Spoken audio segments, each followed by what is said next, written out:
À la une de l'actualité municipale en Côte d'Ivoire, l'annonce officielle de la victoire du candidat Jacques Ewuo a réduit la tension dans la capitale économique. L'Afrique est mise en avant à l'édition 2018 du Salon du Livre de Francfort, qui s'est ouvert ce mardi en Allemagne.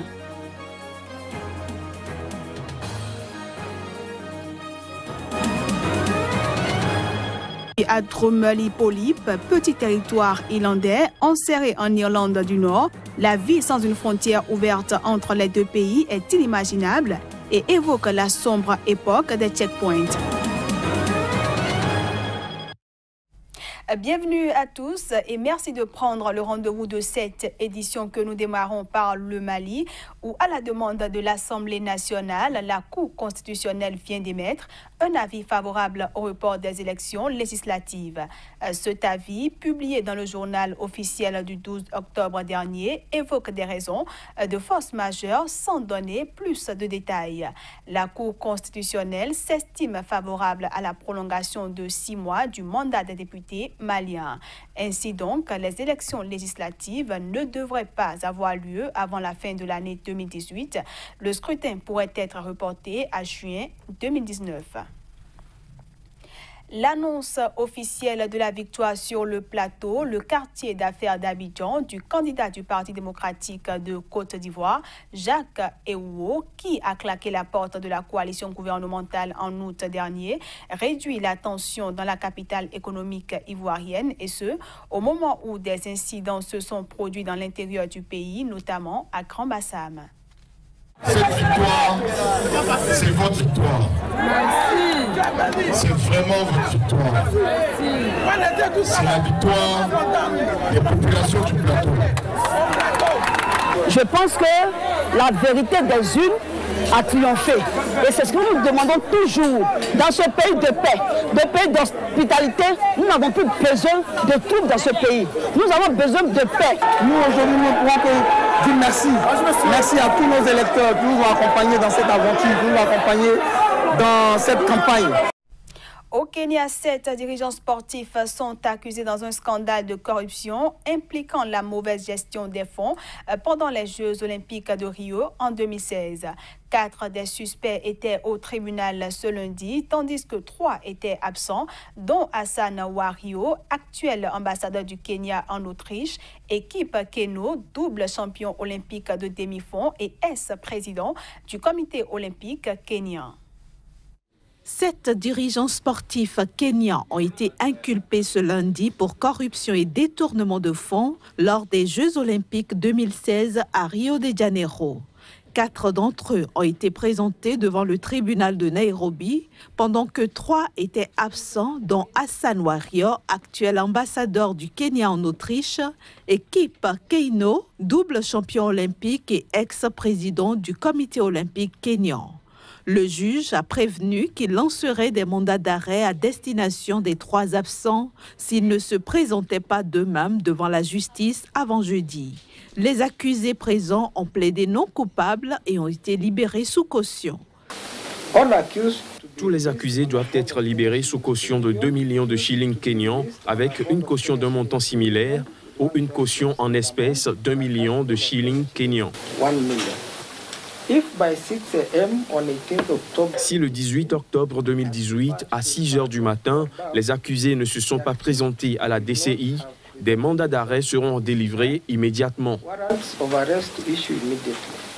Les 7 dirigeants doivent répondre d'accusations d'abus de pouvoir et de non-respect des lois sur la gestion des fonds publics en lien avec le détournement de plus de 500 000 $ lors des JO 2016. La corruption est fréquente au Kenya, où des millions de dollars d'argent public sont détournés chaque année. Au JO 2016, des tenues d'athlètes kenyans avaient également été volées par des officiels. Le rappeur américain Kanye West et son épouse Kim Kardashian ont rendu ce lundi visite au président ougandais Yoweri Museveni. À cette occasion, ils lui ont offert une paire de tennis blanche. En Ouganda, depuis le week-end, pour mettre la touche finale à son 9e album, Le rappeur américain Kanye West et son épouse Kim Kardashian ont été reçus ce lundi par le président Yoweri Museveni. À cette occasion, le rappeur lui a offert une paire de tennis blanches. Ce nouvel album devrait initialement sortir au début du mois, mais il avait annoncé vouloir d'abord se rendre en Afrique pour y ressentir l'énergie. L'Ouganda a saisi cette opportunité que lui offrait la star pour se présenter en destination touristique de choix avec des photos du couple visitant ses plus beaux sites naturels. La semaine dernière, Kanye West avait rencontré le président Donald Trump, dont il est un fervent supporter. Une place importante était réservée aux auteurs africains à l'édition 2018 du Salon du Livre de Francfort, signe selon les organisateurs de l'importance et du rayonnement croissant de l'industrie africaine de l'édition. 34 maisons d'édition de 19 pays africains sont présentes à Francfort, où se tient le plus grand salon de la branche. En période de tempête populiste, la foire du livre de Francfort, la plus grande manifestation mondiale dans l'édition, qui s'est ouverte ce mardi, s'annonce particulièrement politique. En effet, il s'est ouvert par un message clairement pro-européen et un discours de Federica Mogherini, chef de la diplomatie européenne. Le mot d'ordre choisi cette année promet de nouveaux débats enflammés. Et ce, après une édition 2017 placée sous le signe de la controverse suscitée par l'invitation de l'éditeur allemand d'extrême droite. Aujourd'hui, n'importe quel acteur africain qui a envie d'écrire peut se mettre à écrire et peut avoir l'espoir d'être publié, ce qui n'était pas le cas avant. Même pas quand j'ai commencé dans les années 80. Even when I began in the 1980s. And so la vie africaine est stéréotypée par les acteurs européens. Et les Africains sont ceux qui peuvent le mieux raconter leurs histoires. Ils seront capables de se décrire comme ils veulent être vus par le monde extérieur. Les acteurs africains et l'édition africaine ont beaucoup à partager avec le monde entier. N'est-ce pas? On ne va pas attendre qu'il y ait des subventions qui viennent d'abord de l'étranger pour faire. Non, on a les moyens sur place pour faire. Et pour ce faire, il faut que vous fassiez ce qui intéresse les gens sur place. Et non pas ce qui intéresse les Français qui sont à Paris ou bien à Washington. Fais d'abord ce qui intéresse les tiens sur place. Quels sont les problèmes qui les intéressent? Ils vont te lire. La fois où des prix seront remis aux meilleures adaptations audiovisuelles de livres consacrera aussi une place inédite aux livres audio. Hors du continent africain, pour les habitants de Drumley-Polyp, petit territoire irlandais enserré en Irlande du Nord, la vie sans une frontière ouverte entre les deux pays est inimaginable. Cela évoque la sombre époque des checkpoints. Passez de la République d'Irlande en Irlande du Nord et vous pourriez bien la rater. Seul un marquage légèrement différent sur la route matérialise la séparation entre les deux territoires. Mais si le scénario d'un Brexit dur et d'une rupture nette avec l'Union européenne se confirme, des contrôles pourraient voir le jour le long de cette frontière de 500 km. Drumley-Polyp est une petite zone d'Irlande enclavée dans le territoire du Nord.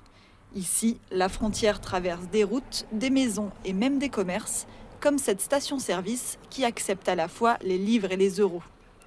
Pour bon nombre de riverains, l'absence de contrôle à la frontière est indispensable.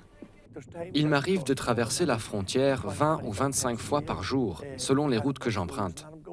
Beaucoup d'habitants de la région se disent frustrés par les décisions prises à Londres et à Dublin, loin de leurs préoccupations quotidiennes. Ils ne savent pas vraiment ce qu'est la frontière. Ils pensent juste qu'il y a une route et que c'est un passage à niveau. C'est complètement différent quand on vit sur place.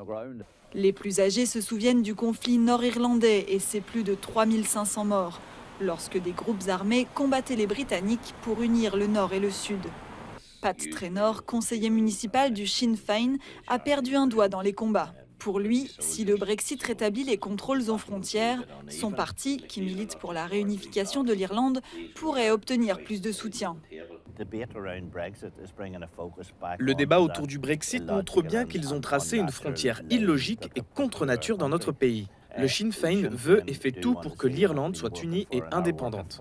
Toute l'attention focalisée sur cette démarcation contribue à ce débat. Et pendant que les négociations sur le Brexit se poursuivent, les habitants de ce petit coin d'Irlande, eux, retiennent leur souffle. On aborde à présent la revue de presse.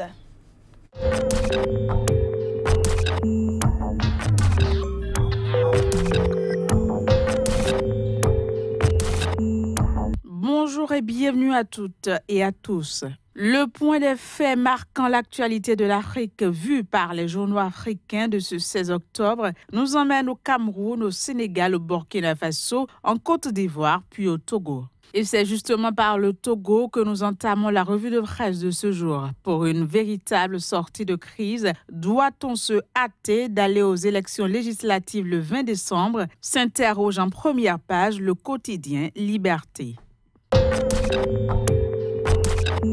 Municipal et régional 2018 en Côte d'Ivoire, Fraternité Matin nous informe de l'implantation nationale du RDPH. On reste avec le journal qui nous apprend également que le scrutin est annulé en vue d'une reprise dans un délai d'1 mois à Port-Boué. Présidentielle 2020 en Côte d'Ivoire, Fraternité Matin nous informe de la tenue d'une convention en 2019 annoncée par Bédier pour choisir le candidat du PDCI RDA.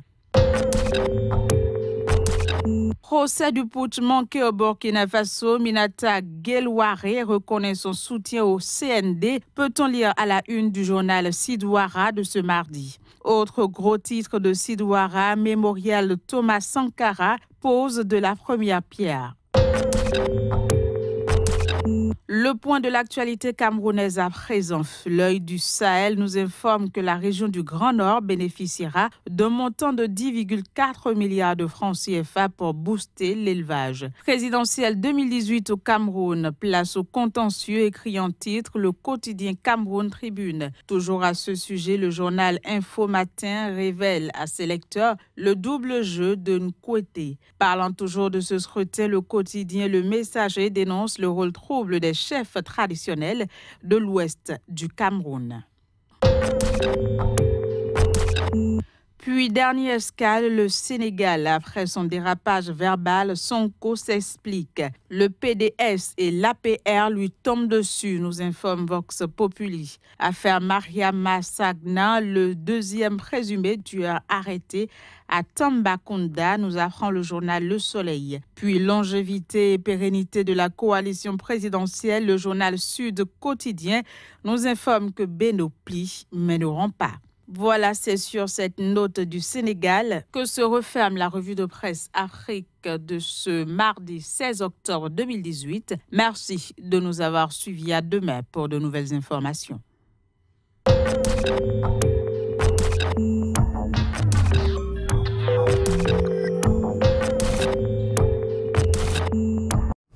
Et c'est sur cette revue de presse Afrique que prend fin cette édition que je vous remercie d'avoir suivi.